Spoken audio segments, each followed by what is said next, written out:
ಒಬ್ಬ ಚುನಾಯಿತ ಜನಪ್ರತಿನಿಧಿ ಆಗಬೇಕಾದ್ರೆ ಹಾಗೂ ಒಬ್ಬ ಪ್ರೊಫೆಸರ್ ಆಗಬೇಕಾದ್ರೆ ಮತ್ತು ನೀವು ಒಂದು ಕಡೆ ಸೇರಿ ಕೂತಿದ್ದೇವೆ ಎಂದರೆ, ಜೊತೆಗೆ ಸರ್ಕಾರದ ಸವಲತ್ತು ಪಡೆದುಕೊಳ್ಳುತ್ತಿದ್ದೇವೆ ಎಂದರೆ ಅದು ಮೂಲ ಕಾರಣ ಬಾಬಾ ಸಾಹೇಬ್ ಡಾಕ್ಟರ್ BR ಅಂಬೇಡ್ಕರ್ ಎಂದು ಮೈಸೂರು ಜಿಲ್ಲಾ ವಕ್ಫ್ ಬೋರ್ಡ್ ಅಧ್ಯಕ್ಷ ಅಜೀಜುಲ್ಲಾ ಅಜ್ಜು ಅವರು ವಿವರಿಸಿದರು.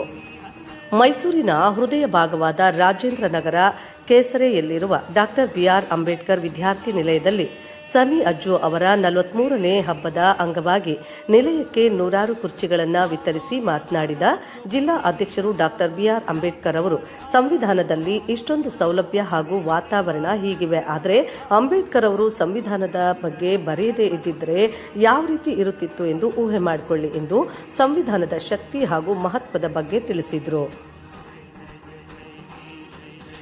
ವಿದ್ಯಾರ್ಥಿಗಳು ಪ್ರತಿನಿತ್ಯ ಶಾಲೆ ಕಾಲೇಜುಗಳಿಗೆ ತೆರಳುವಂತಹ ಸಂದರ್ಭದಲ್ಲಿ ಇಲ್ಲಿರುವ ಅಂಬೇಡ್ಕರ್ ಪ್ರತಿಮೆಗೆ ಕೈ ಮುಗಿದು ಹೋಗಿ ಬನ್ನಿ ಹಾಗೂ ಅವರು ಏನು ಚಿಂತನೆಯನ್ನ ಮಾಡಿದ್ದು ಅದು ಜಾರಿಯಾಗಬೇಕಾದ್ರೆ ಅವರು ತೋರಿಸಿಕೊಟ್ಟಂತಹ ದಾರಿಯಲ್ಲಿ ನಾವು ನಡೆಯಬೇಕು ಎಂದು ವಿದ್ಯಾರ್ಥಿಗಳಿಗೆ ಕಿವಿ ಮಾತು ಹೇಳಿದರು. ಡಾಕ್ಟರ್ BR ಅಂಬೇಡ್ಕರ್ ಅವರ ಬಗ್ಗೆ ಅಪಾರವಾದ ಪ್ರೀತಿಯನ್ನು ಇಟ್ಕೊಳ್ಬೇಕು, ಏಕೆಂದರೆ ಈ ಸಮಾಜದಲ್ಲಿ ನಿಮಗೆ, ನಮಗೆ ಮತ್ತು ಇಡೀ ಭಾರತ ದೇಶಕ್ಕೆ ದೇವರು ಅಂಬೇಡ್ಕರ್ ಎಂದು ನುಡಿದರು.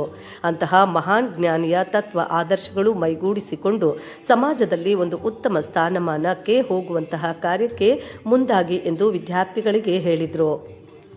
ಈ ಸಂದರ್ಭದಲ್ಲಿ ಸಮುದಾಯದ ಸ್ವಾಮೀಜಿ ಪ್ರೊಫೆಸರ್ ಆನಂದ್, ಮೈಸೂರು ನಗರ ಪಾಲಿಕೆ ಸದಸ್ಯ ಸಮಿ ಅಜ್ಜು, ದೊಡ್ಡಯ್ಯ, ಸಿದ್ದಲಿಂಗಾಪುರ ಗ್ರಾಮ ಪಂಚಾಯಿತಿ ಸದಸ್ಯ ಜುಬಿ ಅಜ್ಜು, ಯುವ ಮುಖಂಡ ರಿಜ್ವಾನ್ ಅಜ್ಜು, ಗಾಂಧಿನಗರ ಕಿರಣ್ ಕುಮಾರ್ ಹಾಗೂ ನಿಲಯದ ಮುಖ್ಯಸ್ಥರು ಮತ್ತು ವಿದ್ಯಾರ್ಥಿಗಳು ಸೇರಿದಂತೆ ಇನ್ನಿತರರು ಹಾಜರಿದ್ದರು.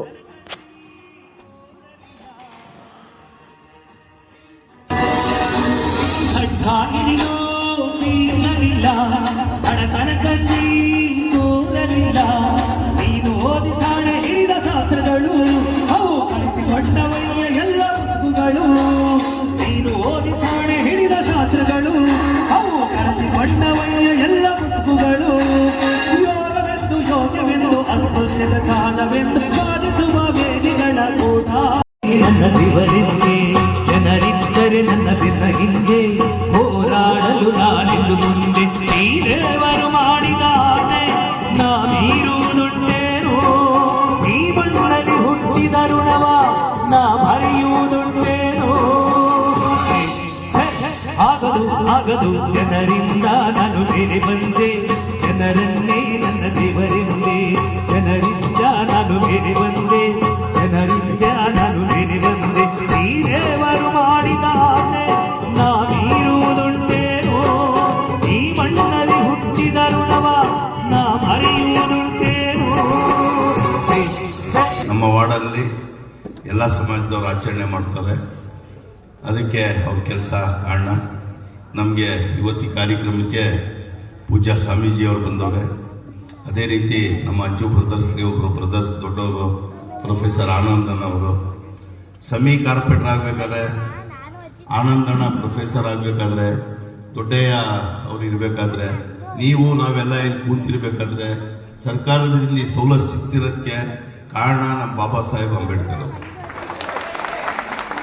ಅವ್ರಿಗೋಸ್ಕರ ಕಿರಣ್ ಅವರು ಜೈ ಭೀಮ್ ಹೇಳಿದ್ರು, ನಮ್ಮ ಯುವಕರು ಏನು ಸವಲತ್ತು ಪಡ್ಕೊತಾ ಇದ್ದೀರಾ, ಅವ್ರಿಗೋಸ್ಕರ ಒಂದು ಜೋರಾಗಿ ಜೈ ಭೀಮ್ ಹೇಳಲ್ಲ, ನೀವು ನಿಮ್ಮ ಇದರಲ್ಲೇ ಇರ್ತೀರ. ನೀವು ಇವತ್ತು ಬಾಬಾ ಸಾಹೇಬ್ ಅಂಬೇಡ್ಕರ್ ಇಲ್ಲದೆ ಇದ್ರೆ ನಿಮಗೆ, ನಮಗೆ ಇಲ್ಲಿ ಮಾತಾಡೋಂಥ ಶಕ್ತಿಯಾಗಿ ಈ ಹಾಸ್ಟೆಲ್ ಆಗಲಿ, ಆನಂದನ ಪ್ರೊಫೆಸರ್ ಆಗಲಿ, ಸಮಿ ಕಾರ್ಪೊರೇಟರ್ ಆಗಲಿ, ಈ ಯೋಜನೆಗಳೆಲ್ಲ ಈ ವ್ಯವಸ್ಥೆಯಲ್ಲಿ ಇವತ್ತು ಸಂವಿಧಾನ ಇದ್ದು ಈ ರೀತಿ ನಮ್ಮ ಕಿರಣ್ ಅವ್ರು ಹೇಳ್ದಂಗೆ ಹಳ್ಳಿಗಳಲ್ಲಾಗಿರ್ಬೋದು, ಇನ್ನೊಂದಾಗಿರ್ಬೋದು, ಸಂವಿಧಾನದಲ್ಲಿ ಇಷ್ಟೊಂದು ಸವಲತ್ತಿತ್ತು. ಇವತ್ತಿನ ವಾತಾವರಣ ಹಿಂಗಿದೆ.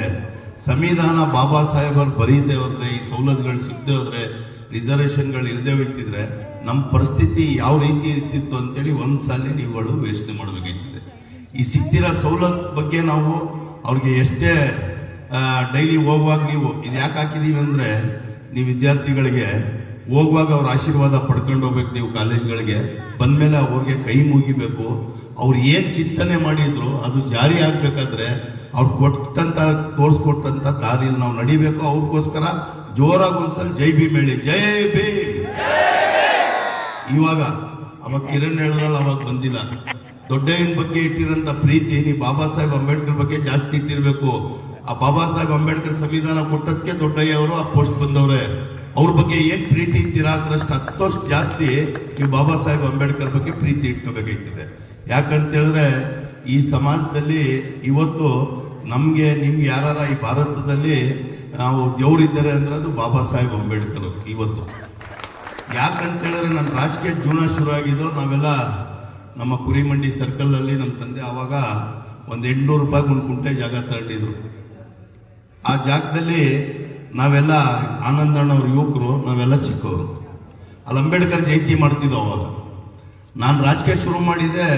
ನಮ್ಮ ರಮೇಶ ಅಂತೇಳಿ ಇವತ್ತು ಶಿವರಾಮ್ ಬಡಾವಣೆಯಲ್ಲಿ ಇದ್ರು, ತೀರೋಗ್ಬಿಟ್ಟ ಪಾಪ ರಮೇಶ. ಅವ್ನು ಬಂದು ನನ್ನ ಜೊತೆ ಮಾತಾಡ್ದ, ಒಂದು ಮೆರವಣಿಗೆ ಮಾಡಬೇಕು, ಬಾಬಾ ಸಾಹೇಬ್ ಅಂಬೇಡ್ಕರ್ ಅವ್ರ ಜಯಂತಿ ಇದೆ ಅಂತೇಳಿ. ಅವಾಗೆಲ್ಲ ಸಣ್ಣ ದುಡ್ಡು. ಅವಾಗ ಏನು ಮಾಡ್ಬೇಕು ಹೇಳಪ್ಪ ಅಂದರೆ ಅದೇನೇನು ಹೇಳಿದ್ರು ಆ ಟೈಮಲ್ಲಿ ಮಾಡಿದೆ. ನೀವೇ ಬಂದು ಹಾರ ಹಾಕಬೇಕು ಅಂದ. ನಾನು ಅವಾಗ ರಾಜಕೀಯದಲ್ಲಿ ಇದ್ದಿಲ್ಲ. ನಾನು ಆ ಬಾಬಾ ಸಾಹೇಬ್ ಅಂಬೇಡ್ಕರ್ ಜಯಂತಿ ದಿನ ಹಾರ ಹಾಕಿ ರಾಜಕೀಯ ಶುರು ಮಾಡಿದೆ. ಇವತ್ತು ಇಡೀ ಮೈಸೂರು ಡಿಸ್ಟಿಕ್ಗೆ ಇವತ್ತು ನಾನು ವಕ್ಫ್ ಮಂಡಳಿಗೆ ಚೇರ್ಮನ್ ಆಗಿದ್ದೀನಿ ಅಂದರೆ ಅವ್ರ ಆಶೀರ್ವಾದ ಕಾರಣ.